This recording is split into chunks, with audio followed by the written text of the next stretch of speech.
vamos ahora a hablar un poquito de la marcha, van a hacer la convocatoria. Estamos con la presencia de la secretaria gremial del Sindicato de Docentes Agrupados, Patricia Vara, a quien le damos la bienvenida. Patricia, bienvenida, gracias por tu tiempo. Muchas gracias por la invitación. No, por favor, es un placer entrevistarte. Gracias. Contanos un poquito. Bueno, estamos frente a la próxima marcha universitaria. Esta va a ser la cuarta que nosotros estamos llevando adelante a nivel nacional. Hermosa todas las anteriores, porque hemos tenido el apoyo de la sociedad toda. Basta con recordar la cantidad de gente que nos ha acompañado, sí. y nada, no hace uno más que emocionarse, ¿no? Porque esto es parte de la defensa de la universidad nacional, pública, gratuita, de calidad, bien, que es lo que estamos pidiendo. Bien, lo que vos decís es importante, ¿no? Todo el mundo abraza la educación y cada vez que hacen estas marchas salen familias completas, todo el mundo sale. Eso me imagino que también tiene un mensaje. Sí, es emocionante ver eso. Hay gente que no está en la universidad, ¿no? Que vos ves que hay padres, hay jubilados que están ahí, hay jóvenes que tal vez están en una universidad que es privada, o jóvenes que no están en la universidad pero aspiran a estarlo. Y bueno, esa defensa que tiene que ver más allá de si el otro está dentro de la comunidad universitaria actualmente, ¿no? Porque uno tiene que aspirar que estos derechos que han sido conquistados a lo largo de la historia argentina, sí. Y uno no se puede ver solamente acá in situ en el presente, sino en perspectiva histórica, porque el pueblo que no conoce su historia no la puede defender. Claro. Entonces, esto le costó muchísimo a tantas otras generaciones poder conseguir lo que hoy a nosotros nos parece natural, que no, sí, tiene nada de natural, porque si miramos del otro lado de la cordillera, las cosas son bien diferentes.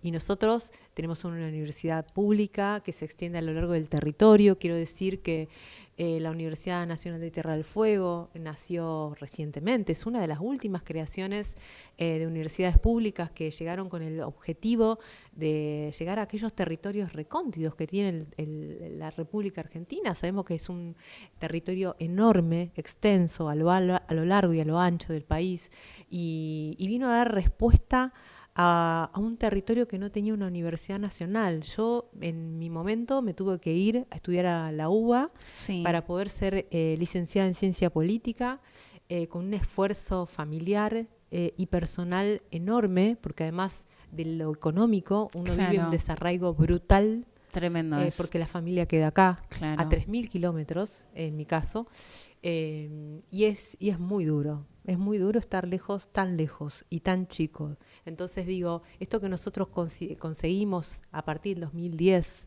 sí, con una política nacional impulsada por en ese entonces la presidenta Cristina Kirchner, sí, Cristina Fernández de Kirchner en ese entonces, ella impulsó esta como otras tantas universidades que le dieron lugar a que los estudiantes, aquellos que no podían llegar a estas universidades nacionales, pudieran estudiar.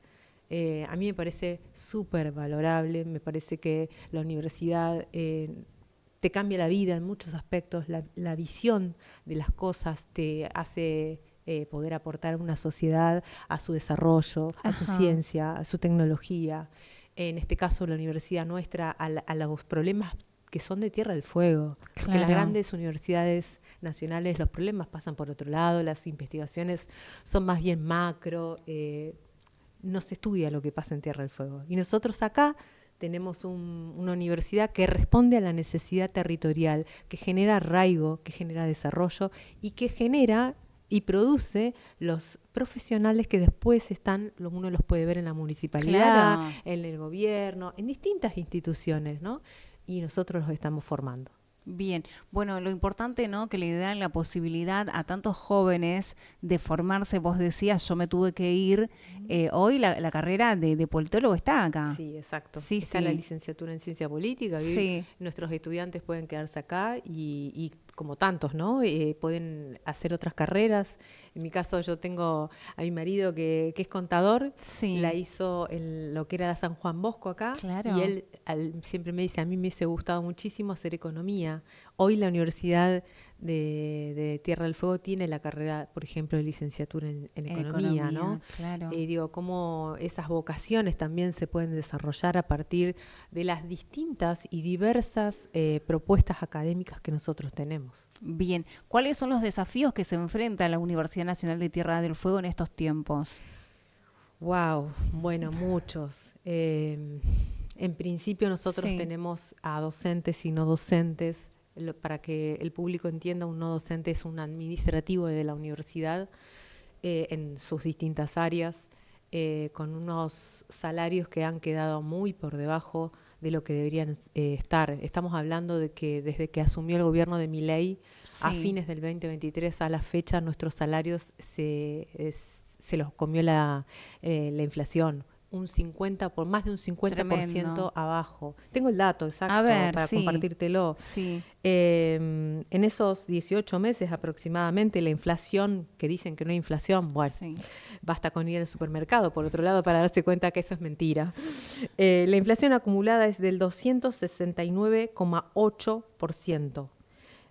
Los salarios docentes y no docentes también, los salarios no han ido a paritarias como se venía haciendo anteriormente, sino que han sido puesto a dedo por el presidente a través de un decreto, y en ese tiempo los salarios han aumentado un 144,2%. Si uno hace la cuenta entre la inflación y lo que hemos tenido a través de aumentos unilaterales por medio de decretos de Milei, nos da un 51,4% abajo. O sea, nos robaron un 51,4% de salario. Tremendo. Nosotros en esta cuarta marcha no vamos a reclamar un aumento salarial. Nosotros estamos reclamando una recomposición salarial, que es de una erosión salarial brutal. Digo, hoy una persona que ingresa a la universidad ingresa como ayudante de primera, con una simple, que son 10 horas, no llega a 400.000 pesos. Ay, no te puedo creer. Y estamos hablando de que para llegar a ese cargo, por lo menos tenés que tener una carrera de grado. Claro. Y en algunos casos te piden además que tengas alguna docencia previa. Digo, es muy difícil con esos salarios. ¿Cómo poder proyectar una familia, ir al supermercado, alquilar con esos salarios miserables?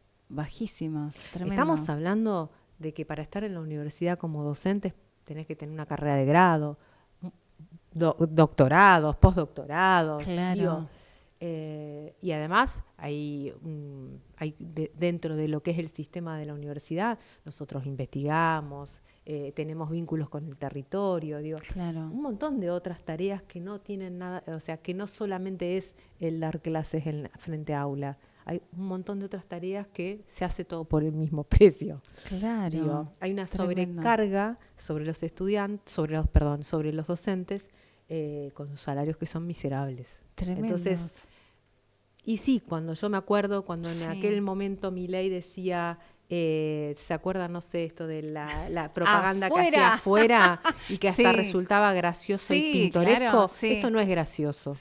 Me acuerdo que sacó la educación afuera. La educación, bueno, los ministerios, Hoy los docentes, y digo, estoy hablando de los docentes de la universidad, y uno puede ver que pasa lo mismo con los docentes de cualquier nivel. Los docentes estamos viendo erosionados nuestros salarios. Claro. Y esto tiene un claro, digamos, mensaje, no queremos educación en Argentina, porque se han recortado, si uno mira la provincia, se han recortado un montón de fondos que venían nacionales, y esto afecta, por supuesto, también. Bien. Ahí estamos viendo justo las imágenes, ¿no? El 12 de mayo. El 12 de mayo convocamos a todos que abracen a la universidad y que participen de esta cuarta marcha. Me gustaría decirte, ¿no? También, Patricia, con lo que vos decías, ¿no? De esto de Milei, que todos lo agarramos como un chiste afuera y nos reíamos, ¿no? Claramente llegó por el voto de la gente, que en su momento lo votó, pero Milei cumplió con todo lo que dijo, por más que sea malo, ¿no? ¿Vos qué reflexión tenés con esto, no? Porque la gente sabía lo que iba a pasar, pero aún así depositó su voto de confianza en el gobierno actual. La gente sabía Sí, realmente la profundidad de las cosas que iban a pasar, porque a mí me llama la atención que actualmente veo como los jubilados no tienen aumentos en las jubilaciones, veo como se recortan los beneficios que tenían de los medicamentos gratis, el plan platita que decía Bullrich en ese momento, cuando era sí, candidata. Digo, veíamos Ushuaia que nunca dejaba de tener, durante el gobierno anterior, estaba el turismo a tope, no sí. había temporada baja. No sé si lo recuerdan, no fue hace No, tanto. no, no, no, Y estaba, ahora a las sí, temporadas altas parecen temporada bajas. sí, Digo, los comerciantes se quejan, también las personas con discapacidad ya no tienen los mismos beneficios que antes. Estaba haciendo un análisis del gas, sí, el tremendo subsidio del eso. gas. Los recortes que vienen al subsidio son recortes nacionales que después la provincia tiene que ver qué hace con todo eso. Digo, y así tantos otros nichos que uno puede ver en lo que hace a toda una comunidad económica y política, que no sé si se entendía cuando Milei decía que quería un Estado más chico, la profundidad de eso. Claro, ¿Qué implicaba eso? ¿Qué sí, implica que determinados políticos que generalmente están vinculados a la derecha digan que el Estado empieza siempre con una crítica, ¿no? sí, El Estado es elefantiásico, está sobredimensionado, sus trabajadores no hacen nada, siempre la crítica. sí, ¿Para qué? Para luego, una vez que logran ganar a través de los medios de comunicación, que son muy responsables también de esto, que logran ganar determinados discursos que se sí, imponen en la sociedad a través de la opinión pública, luego vienen las propuestas políticas, que ya encuentran tierra allanada para todo esto, ¿no? Y vienen a ofrecerte un Estado más chico. Pero la gente no entiende muy bien de qué se trata. claro, Y el Estado más chico para la derecha siempre, o sea, antes era Macri, ahora es Milei. Macri, cuando uno lo escucha hablar, dice que lamenta que haber sido gradualista. Yo no sé si la gente entiende lo que significa esa. Su crítica de por sí, qué su gobierno no funcionó es porque fue gradualista. Gradualista es porque la crisis la llevó poco a poco, el achicar las partidas presupuestarias fue poco a poco. En cambio, Milei no fue gradualista. Arrancó su gobierno y días después hizo una devaluación del 118% en la primera semana de gestión. sí. Es decir, que nos empobreció a todos los argentinos un 118% apenas asumió. Bien, eso está bueno aclararlo, ¿no? Porque justamente lo que vos decís, no todos manejan la misma información y mucha gente se va detrás del amarillismo, ¿no? No queremos más al peronismo, vamos por voto castigo, que es tan peligroso, ¿no? Ujú. O sea, es producto del voto castigo. O sea, yo considero que Milei, que sea nuestro presidente, es el producto de las malas decisiones de las personas porque estaban enojadas con el gobierno, estaban enojadas con una bandera política y sin embargo lo que vos decías no puso en la balanza que las propuestas que tenían Milei no eran favorables para los bolsillos de muchos. Y yo te hago una pregunta. Ese enojo de algún lado sale. ¿Quién lo propició al enojo social? Eso, ¿por qué nos enoja tanto y no nos enoja tanto otras cosas? Claro, Bueno, ahí es donde digo yo, el rol de los medios nacionales, con total. determinados tintes ideológicos, digo Clarín, La Nación, han jugado siempre, no Sí, solamente en esto, siempre juegan un rol importante en la colocación de un presidente o en el viraje de un presidente con determinadas políticas mientras las está implementando. Digo, esto hay un montón de estudios al respecto que así lo prueban.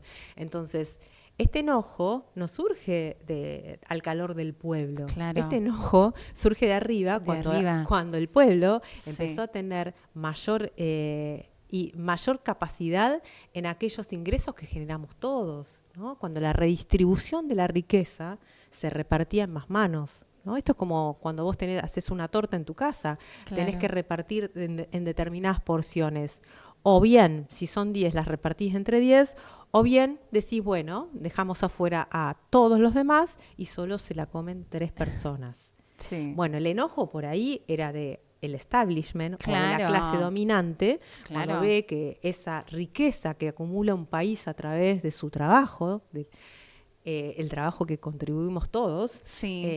se reparte en más manos y no va a sus bolsillos. Digo, hoy los ricos son cada vez más ricos. Digo, el único impuesto que no bajó Milei es el único impuesto que bajó Milei es el impuesto a la riqueza. Sí. El único impuesto, dijo, eso sí no cumplió. Dijo que iba a bajar impuestos. Subieron todos estrepitosamente. Bien. Subieron todos. Entonces, bueno, a ver, ¿quiénes son los enojados? Y ese enojo, ¿cómo hacen que se lo adopten colectivamente otros? Bueno, los medios de comunicación juegan un rol importantísimo Importante. al respecto. Importante. Y creo que son eficientes, porque yo no entiendo cómo alguien puede estar enojado cuando teníamos el mejor salario en términos en dólares, medidos en dólares, lo tuvimos en el gobierno de Cristina. Pero no estoy dando, esto no es un dato ideológico, esto es un dato duro de la realidad. Sí. Y a partir de ahí, cómo hemos ido perdiendo la capacidad del poder adquisitivo que hemos tenido con nuestros salarios medidos en dólares. No hablemos en términos de medición de salario en dólares. Veamos cómo estábamos en ese momento. Venía charlando hace un rato con alguien que me trajo. Y bueno, ha proliferado Didi, Uber, digo, los empresarios que quería este gobierno. Y en ese momento las familias fueginas, voy a hablar de las familias fueginas, tenían 2 o 3 vehículos por hogar. Se iban de vacaciones en la época de verano, en invierno. Me acuerdo que en los docentes de la universidad ya estaban todos los docentes. En general, veían cuándo les tocaba las vacaciones en invierno y ya estaban sacando pasajes a principio de año para poder irse en invierno. Pero no estoy hablando de ese mucho tiempo atrás. Digo, se compraban electrodomésticos, había un movimiento de la economía, el procrear, que fue con el gobierno de Alberto Fernández. ¿Cuánta gente pudo hacer su casa con el procrear? ¿Cuánto turismo se promocionó? Digo, estas son cosas que han pasado. Ahora, no podemos perder la memoria, porque como dije hace un rato, los pueblos que pierden la memoria están condenados a repetirla. Sí, sí. Y esta vez fue peor. Y hay un dato que a mí siempre me llama la atención cuando voy al supermercado, que el otro día leí un informe que dice que el 56% de los argentinos está endeudado con las tarjetas por las compras en el súper. Y vos hoy te vas al supermercado y ves que alguien está comprando en cuotas alimentos. Entonces es algo que yo no lo había vivido nunca y que me llama la atención. Antes usábamos la tarjeta de crédito, pero para gastos, otro tipo de gastos, no para ir a comprar al supermercado mercaderías, como que eso sí me llama mucho la atención y que lo hagan en cuotas. Exacto. Bueno, eso está hablando de que el salario no alcanza. Es eso. Hoy estaba en la universidad y me decía una colega, estamos hablando de alguien que tiene una carrera universitaria, con un trabajo fijo, estable, y me decía que tuvo que vender el único vehículo que tenía, o sea, se quedó a pata como tantos otros fueginos que están en la misma situación. Sí. La pongo yo de ejemplo porque, digamos, estamos hablando de una persona que está con otras, ¿cómo decirlo? Con otras seguridades que por ahí otras personas no tienen. Claro. Y sin embargo, se le complica y no llega a fin de mes y por eso tuvo que vender su vehículo. Y el vehículo acá es importante, ¿no? No es un lujo acá en Tierra del Fuego tener un vehículo, para nada. Es algo que uno necesita en la vida cotidiana, movilizarse por la temperatura, por los chicos, por muchas cosas. Digo, es triste esto, ¿no? Porque vos decís, ella ya tenía varias cosas resueltas, un trabajo estable, una vivienda, una profesión. Una vivienda no alquila, una vivienda propia, digo. Si esto está pasando con el sistema, con nuestros docentes, ¿qué pasa afuera? Es que nos han empobrecido. No solamente han empobrecido a las clases populares, han empobrecido a las clases medias también. Sí, está desapareciendo la clase media. Entonces es gravísimo lo que está pasando. Y a esto se le suma que la semana pasada nosotros tuvimos la visita del senador Agustín Coto. Digo, ¿cómo puede alguien con semejante panorama y su bloque, habiendo hecho lo posible para que no salga la ley de financiamiento universitario. Sí. Y aun cuando salió, el presidente suspenderla por decreto, por un rango menor de ley. ¿Cómo puede ser que vaya a la universidad pública, la que su espacio político no pregona, la que desfinancia, la que está ahogando, la que está asfixiando, y va a a darnos cátedra de reforma electoral? Pero parece hasta una tomada de pelo. ¿Qué fue lo que pasó? Agustín se presentó para dar esta charla, ¿no? Con un grupo de estudiantes que también pertenece al partido, ¿no? Y después terminó de dar la charla, no llegó. ¿Cuál fue la respuesta que tuvo?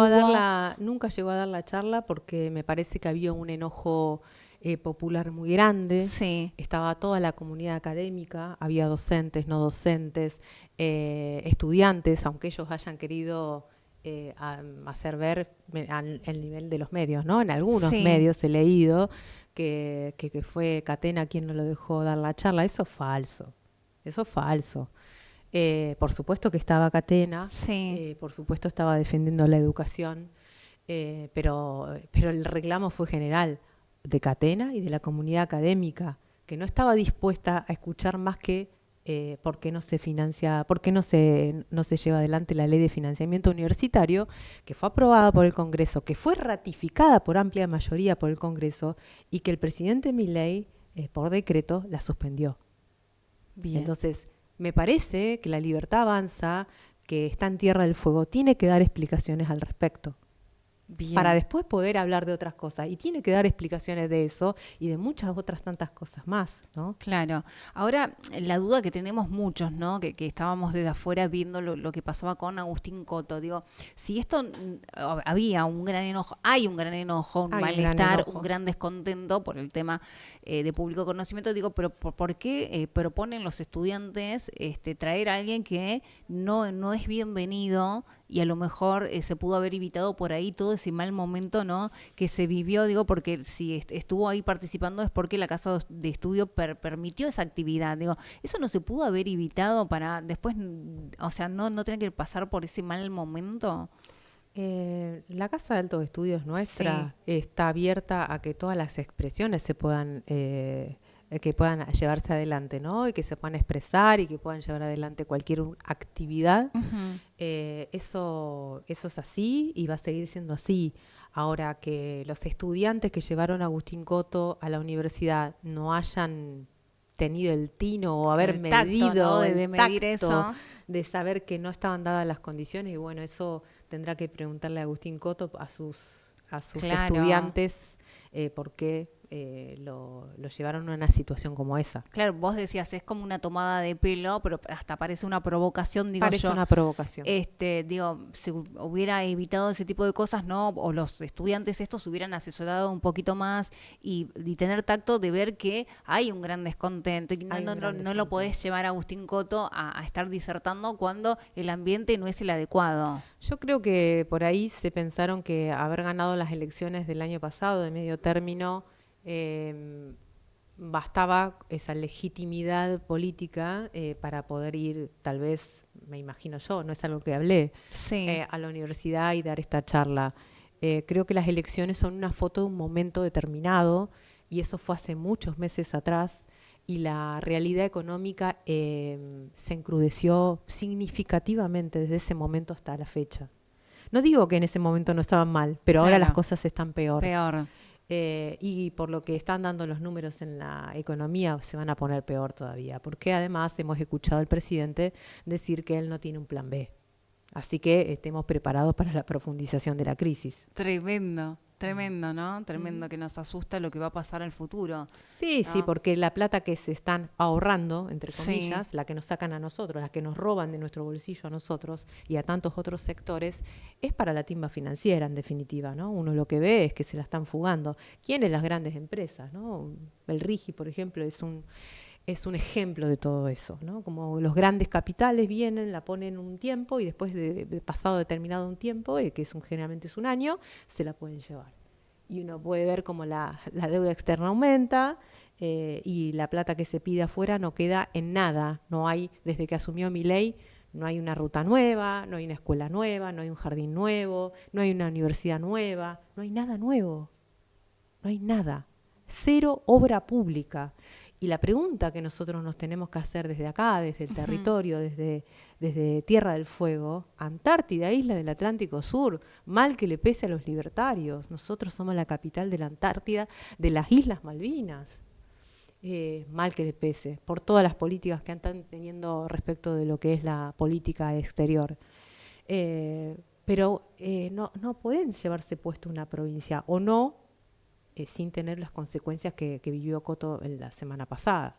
Sí, la semana pasada. Semana pasada fue, ¿no? Sí. Y totalmente, no, bueno, sí, es verdad, estaba todo mal y se mete ahí, la verdad que... Ni hablar todo lo que las acciones que ha llevado el gobierno nacional Claro. respecto de la industria, ¿no? Claro. Y eso cómo se ha cristalizado en la pérdida de empleo industrial que hemos tenido hasta la fecha y la que vamos a seguir teniendo.